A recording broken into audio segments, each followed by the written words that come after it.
Hi friends, ഇന്ന് ഞാൻ ഒരു പ്ലാന്റ് പരിചയപ്പെടുത്താനാണ് വന്നിരിക്കുന്നത്. നമ്മുടെ വീട്ടിൽ തന്നെയുള്ള ഇത് ഈ പുറകെ നിൽക്കുന്നതാണോ, ഇത് കണ്ടപ്പോഴാണ് വിചാരിച്ചത് ഇന്ന് ഇതിനെ പരിചയപ്പെടുത്താവുന്നത്. ഇത് നമ്മുടെ തൊമരയാണ്. തൊമര എന്ന് പറഞ്ഞാൽ അറിയാമോ? അതിനെക്കുറിച്ച് പറയാവേ ഫ്രണ്ട്സ്. അപ്പോൾ നമ്മൾ വീട്ടിലോട്ട് വന്നിരിക്കുകയാണ്. ഞാൻ കുറേ ദിവസമായിട്ട് വീട്ടിൽ കുറേ ദിവസമായി പോയിട്ട്, കാരണം കേക്കിനൊക്കെ വർക്ക് ഉണ്ടായതുകൊണ്ട് ഇച്ചിരി ബിസി ആയിരുന്നു. അപ്പം വീട്ടിലോട്ട് വന്നപ്പോഴത്തേക്ക് അവിടുത്തെ കാഴ്ചകൾ കാണിക്കും. നമ്മുടെ വീടിൻ്റെ അവിടുത്തെ വഴിയാണ് ഈ കാണുന്നത്.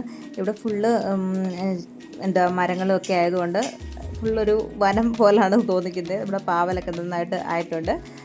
അപ്പോൾ നമുക്ക് വീട്ടിലോട്ട് വന്ന് കയറിയപ്പോൾ തന്നെ എന്താണ് ഇവിടെ ഉള്ളതെന്ന് നോക്കാൻ വേണ്ടി വന്നു. ഫസ്റ്റ് റൂബി വന്നിട്ടുണ്ട്. നമ്മളെ കണ്ട ഉടനെ റൂബി ഇറങ്ങി വന്നു. എപ്പോഴും ചെല്ലുമ്പോൾ മീനെ കൊണ്ടുപോകുന്നതുകൊണ്ട് വരുമ്പോഴേക്ക് വരും. ഇന്നിപ്പോൾ മീനൊന്നും ഇല്ലായിരുന്നു. വലിയ മൈൻഡ് ഇടാതെ ഇങ്ങനെ ഇരിക്കുകയാണ്. അങ്ങനെ എന്തായാലും മണ്ണിനകത്തോട്ട് കിടന്നങ്ങുരുണ്ട് വരളുന്നുണ്ട്. റൂബിക്ക് ചൊറിയുന്നുണ്ടെന്ന് തോന്നുന്നു. ഇന്നലെ കുളിപ്പിച്ചാന്നൊക്കെ അമ്മച്ചി പറഞ്ഞു കേട്ടോ. അതിന് എന്തായാലും ഇന്നത്തെ കാലാവസ്ഥ എന്ന് പറഞ്ഞാൽ ഒരു പ്രത്യേക കാലാവസ്ഥയായിരുന്നു. ഫുള്ള് കാറ്റും അങ്ങനെയൊക്കെ ആയിരുന്നു. അപ്പം നോക്കിയപ്പോഴത്തേക്കിനാണ് അമ്മച്ചി പറഞ്ഞ് നമ്മുടെ അസോളക്കുളം ഇന്ന് ക്ലീൻ ചെയ്തിട്ടുണ്ടെന്നേ. നോക്കിയപ്പോഴത്തേന് കുറച്ച് മീനൊക്കെ ഉണ്ട്. അതിനെ ഒന്ന് എല്ലാത്തിനും നോക്കി. അപ്പോഴത്തേക്കിനും റൂബി വന്നിങ്ങനെ ഇരിക്കുക. മീൻ കാവലിരിക്കുന്ന റൂബിയെ കാണിക്കാവേ. രാവിലെ തൂത്തിട്ട മുറ്റ മുഴുവൻ കാറ്റടിച്ചു ഇലകളായെന്ന് പറഞ്ഞുകൊണ്ട് അമ്മച്ചി ഇങ്ങനെ പറഞ്ഞുകൊണ്ടിരിക്കുമായിരുന്നേ.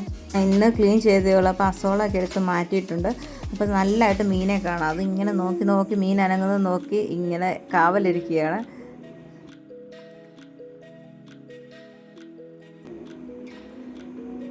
അപ്പോൾ ഞാൻ ഫോട്ടോ എടുക്കാൻ വേണ്ടി അങ്ങോട്ട് തിരിഞ്ഞ് ഇങ്ങോട്ട് തിരിഞ്ഞെന്നൊക്കെ പറയുന്നതനുസരിച്ച് തിരിയുകയൊക്കെ ചെയ്യുന്നുണ്ടായിരുന്നേ.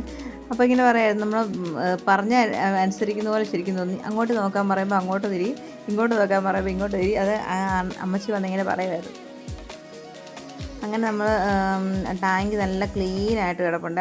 അമ്മച്ചി കൊണ്ട് രാവിലെ ഇന്നത്തെ പരിപാടിയായിരുന്നു പറഞ്ഞു. എൻ്റെ സൈഡിലൊരു പൈപ്പ് വെച്ചിട്ടുണ്ട്. ആ പൈപ്പിൽ കൂടെ ഉള്ള മീൻ വരുമ്പോഴത്തേനും നെറ്റിട്ട് പിടിക്കും. ബാക്കിയുള്ള മീനെ എടുത്ത് ഇതാക്കി സെറ്റാക്കിയിട്ടിട്ടുണ്ട്. അപ്പം നമ്മുടെ മീൻ കുളം ഇതാണ്. ഇത് അസോളയ്ക്ക് വേണ്ടിയിട്ട് ചെയ്യുന്ന കുളമാണ്. അപ്പോൾ അതിനകത്ത് മീനും കൂടെ വളർത്തുന്നതേ ഉള്ളേ. കണ്ടോ റൂബിയുടെ ഇരിപ്പൊക്കെ കണ്ടോ. ഇനി നമുക്ക് അവിടെ കുറച്ച് സമയം ഇങ്ങനെ നോക്കിയപ്പോൾ ഇനി എന്താണ് ഇവിടെ ഉള്ളത് എന്ന് വിചാരിച്ചിങ്ങനെ നോക്കിയപ്പോഴത്തേക്കാണ് നമ്മുടെ ഇന്നത്തെ പ്രധാന ഐറ്റമായ തൊമരച്ചെടി കണ്ടത്. അപ്പോൾ അത് നിങ്ങളൊന്ന് പരിചയപ്പെടുത്താമെന്നുള്ളതാണ് ഇന്നത്തെ നമ്മുടെ വീഡിയോ. എന്തായാലും മുറ്റത്ത് നിന്ന് കറങ്ങിയതേ ഉള്ളൂ. അകത്തോട്ടൊന്ന് കയറി നോക്കാം എന്തെങ്കിലും ഉണ്ടോ എന്ന് വിചാരിച്ചിങ്ങനെ നോക്കിയപ്പോഴത്തേക്കിനും ഒരു പഴക്കൊല പഴുത്തിരിപ്പുണ്ട്. നോക്കിയാൽ മുറത്തിനകത്ത് ചക്ക മുറിച്ചൊക്കെ വെച്ചിട്ടുണ്ട്. അപ്പം നമ്മൾ അതെല്ലാം കുറച്ച് അകത്താക്കിയതിന് ശേഷമാണ് വീണ്ടും മുറ്റത്തോട്ട് ഇറങ്ങുന്നത്. നല്ല പഴുത്ത സൂപ്പർ വരിക്കച്ചക്കയായിരുന്നു. നല്ല മധുരം ഉണ്ടായിരുന്നു. നല്ല മധുരം എന്ന് പറഞ്ഞാൽ ഈ ഒരു ടൈമിൽ എന്ന് പറയുമ്പോൾ ഇപ്പോൾ ചക്ക കിട്ടുവാണെങ്കിൽ മഴയൊന്നും ഇല്ലാത്തതുകൊണ്ട് ആ ചക്കയുടെ ഉള്ള മധുരം അതിന് എന്തായാലും കാണും. ഇതിപ്പോൾ അത്തച്ചി ഇവിടുന്ന് വാങ്ങിച്ചാന്നാണ് പറഞ്ഞത്. അങ്ങനെ നമ്മൾ ചക്ക ഇങ്ങനെ തിന്നുകൊണ്ടിരുന്നപ്പോഴാണ് അടുത്ത സാധനം കണ്ണിൽപ്പെട്ടത്. നമ്മുടെ കോവൽ അടുക്കള വാതിക്കലുണ്ട്. അത് ഇങ്ങനെ പടർന്ന് കയറിയിട്ടുണ്ട്. അപ്പോൾ അതിനകത്ത് കോവയ്ക്കൊക്കെ ഉണ്ട്. അപ്പോൾ നമുക്ക് അതും കൂടെ ഒന്ന് കണ്ടു നോക്കാവേ. അങ്ങനെ ഞാനിങ്ങനെ അത് തിരിച്ച് കാണിച്ചു തരാം. ഇവിടെ അടുക്കള വാതിക്ക് നിന്നാൽ തന്നെ കാണാവുന്ന രീതിയിലാണ് ഇവിടുത്തെ കോവയ്ക്കൊക്കെ ആയി കിടപ്പുണ്ട്. കോവയ്ക്ക എല്ലാം ഇങ്ങനെ നോക്കിയിട്ട് വന്നപ്പോഴാണ് നമ്മുടെ ഇന്നത്തെ പ്രധാന ഐറ്റമായ തൊമര കണ്ടത്. അപ്പോൾ അതാണ് ഇന്നത്തെ നമ്മുടെ വീഡിയോയുടെ കണ്ടൻറ്റായിട്ട് വെച്ചത്. അപ്പോൾ നമ്മുടെ തൊമരപ്പയറെന്ന് പറയും, തൊമരയ്ക്കാന്ന് പറയുന്ന ഈ പയർ, ഇത് ആ വിത്തിട്ട് കിളിപ്പിക്കുന്നതാണ്. വിത്തിട്ട് തൈ എടുക്കുന്നതാണ്. ഇത് കുറച്ചായി കഴിയുമ്പോഴത്തേക്കിനും നമ്മൾ ഇതിൻ്റെ പുറത്തെ ആ ഒരു തൊലി കളഞ്ഞിട്ട് പയർ മാത്രമായിട്ട് എടുക്കും. പയർ എന്ന് പറഞ്ഞാൽ വിത്ത് ഉരുണ്ടാണ് ഇരിക്കുന്നത്. അത്യാവശ്യം ഒരു സീസണിൽ മാത്രം ഉണ്ടാകുന്ന ഒരു സാധനമാണ്. ഈ ഏകദേശം ഉണക്ക് ടൈമിൽ, ഈ ഒരു ടൈമിലൊക്കെയാണ് ഈ തൊമരയ്ക്ക കായ്ക്കുന്ന ടൈം. ഒരു ചെറിയ ഒരു ചെടി മരം പോലെ, ഒത്തിരി വണ്ണത്തിലൊന്നും ആകത്തില്ല, ഒത്തിരി ഹൈറ്റും വരത്തില്ല. ഒരു പ്രാവശ്യം കായ ഉണ്ടായി അത് നശിച്ചു പോകുന്ന ഒരു പ്ലാന്റാണ്. ഇപ്പോൾ ഈ പ്രാവശ്യം അത്യാവശ്യം നമുക്ക് കുറച്ച് തോരനൊക്കെ ഉള്ളതൊക്കെ കിട്ടും. അതിന് ശേഷമാണ് ഇതെല്ലാം ഉണ്ടായി കഴിഞ്ഞിട്ടാണ് ഇത് ഉണങ്ങിപ്പോവും. അങ്ങനെയാണ് അടുത്ത പ്രാവശ്യത്തിന് പിന്നെ വേറെ വിത്തിട്ട് കിളിപ്പിക്കണം. അങ്ങനെയാണ് ഈ തൊമരയുടെ ഒരു പ്രത്യേകത. എന്തായാലും കുറച്ചുണ്ടെങ്കിൽ നമുക്കൊരു തോരനൊക്കെ വെക്കാൻ നല്ല ഐറ്റമാണ്. ഇതിപ്പം 2-3 തൈ ഇവിടെ നിൽപ്പുണ്ട്.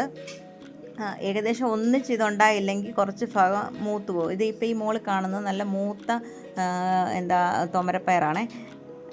ഒത്തിരി മൂക്കുന്നതിന് മുന്നേ പറിച്ച് എടുക്കുക. പക്ഷേ എന്നാൽ ഒത്തിരി ചെറുതാണെങ്കിലും ഇതിനൊരു കാറ പോലെ ഉണ്ട്, അതും എടുക്കാൻ പറ്റത്തില്ല. ഇതിൻ്റെ ഇടയ്ക്കത്തെ ഒരു ടൈമിൽ ഇത് ഫുള്ള് പൊളിച്ചെടുത്ത് തോരൻ വെച്ച് നല്ല ടേസ്റ്റാണ്. വിഷമില്ലാത്ത ഐറ്റംസൊക്കെ ആണല്ലോ. ഇപ്പോഴത്തെ ആൾക്കാർക്കൊക്കെ ഇതിനെക്കുറിച്ച് അറിയാവുമെന്ന് എനിക്കറിയില്ല. അതുകൊണ്ടാണ് ഇത് ഒരു വീഡിയോ ആക്കി പറഞ്ഞ് മനസ്സിലാക്കുന്നത്. കുറച്ച് പിള്ളേർക്കൊന്നും അറിയത്ത് പോലും ഇല്ല ഇങ്ങനെ ഒരു സാധനം ഉണ്ടെന്ന്. അങ്ങനെ നമുക്ക് ഒരെണ്ണം പറിച്ചെടുത്ത് നോക്കാവേ. ഞാൻ തന്നെയാണ് വീഡിയോ പിടിക്കുന്നതും, അതുകൊണ്ട് ഒറ്റ കേക്ക് ഉണ്ടാണ്. അതുകൊണ്ട് നമുക്ക് ഇങ്ങനെ ഒന്ന് പൊളിച്ചെടുക്കാം. ഞാൻ പൊളിച്ചെടുത്തിട്ടുണ്ട്. ഇത് ഇങ്ങനെയാണ് ഇതിൻ്റെ കുരു ഇരിക്കുന്നത്. ഈ കുരുവാണ് തോരൻ വയ്ക്കുന്നത്. ഇത് പച്ചയ്ക്ക് ചുമ്മാ തിന്നാൻ നല്ല ടേസ്റ്റാണ്. ഞാൻ ഇപ്പം ചെല്ലുമ്പോഴൊക്കെ ഓരോന്നോരോന്നൊക്കെ എടുത്ത് പച്ചയ്ക്ക് എടുത്ത് തിന്നാറുണ്ട്. നല്ല ടേസ്റ്റാണ്. ചെറിയൊരു നല്ല ഒരു ഏകദേശം ഒരു പരുവത്തിലല്ലെങ്കിൽ അതിൻ്റെ ഒരു എന്താ ഒരു കറ പോലത്തെ ഒരു സംഭവം കാണുമേ.